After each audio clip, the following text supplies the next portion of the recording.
வணக்கம். எல்லாருக்கும் கோமாதா பூஜை அப்படின்னா கோபூஜைனா எல்லாருக்குமே தெரியும். நண்டு சீன்லேருந்து பெரியவங்க வரைக்கும் தெரியும். பட் ரிஷப பூஜைனா யாருக்குமே தெரியறதில்ல. ஒரு ஃபியூ மெம்பர்ஸ்க்கு மட்டும் தான் தெரியுது. இதனோட பலன் பார்த்தீங்கன்னா அபரிமிதமானது. அதாவது ஃபார் எக்ஸாம்பிளுக்கு அப்பா போகிற இடத்துக்கு அம்மாவும் வருவாங்க, அம்மா போகிற இடத்துக்கு எல்லாருமே வருவாங்கல்ல. அந்த மாதிரி ரிஷபம் சிவனுடைய வாகனம் இல்லையா? சிவன் இல்லாமல் ரிஷபம் தனியாக வராது. அப்போ ரிஷபம் வந்துன்னா சிவனும் கண்டிப்பாக வருவாங்க. சிவன் வந்துட்டா பார்வதி தேவி வருவாங்க, பார்வதி தேவி வந்தால் பிள்ளையாரும் முருகரும் வருவாங்க. இப்போ இவங்க 4 பேர் இருக்கிற இடத்துல 33 கோடி தேவர்களும் வந்து தியானம் பண்ணுவாங்க.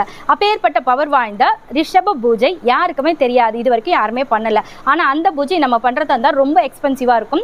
ஆனா நம்ம மயிலாப்பூர் கபாலீஸ்வரர் கோயிலுக்கு பக்கத்துல இருக்கக்கூடிய நற்பவி ஷாப்ல ஃப்ரீ ஆஃப் காஸ்ட் அவங்க கடைக்காகவும் அவங்க ஃபேமிலிக்காகவும் பண்றாங்க. ஆனா ஃப்ரீ ஆஃப் காஸ்ட் நீங்களும் வாங்க, எல்லாரும் சேர்ந்து அந்த பூஜையை பண்ணலாம். உங்களுக்கும் அந்த பலன் கிடைக்கட்டும், அந்த புண்ணியம் எனக்கும் கிடைக்கட்டும். எல்லாரும் இன்வைட் பண்ணிருக்காரு.